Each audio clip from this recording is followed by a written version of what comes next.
Hello guys, in this video I'm going to show you how you can edit your data in the LEROY MERLIN app. But first I just want to mention, please don't forget to subscribe to my channel, because at 10,000 subscribers I'm going to show you my whole YouTube revenue statistics and growth strategy. How to make money online. So let's jump into it. Open the app.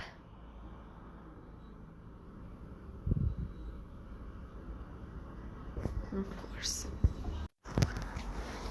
Then go to the bottom right corner to your profile. And here tap on My Profile.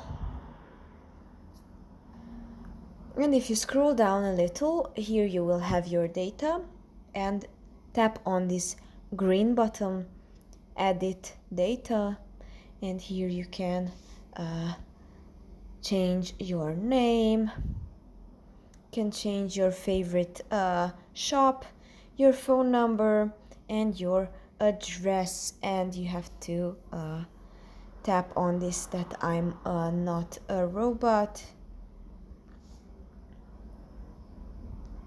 and save the changes. Tap on change to save. Yes.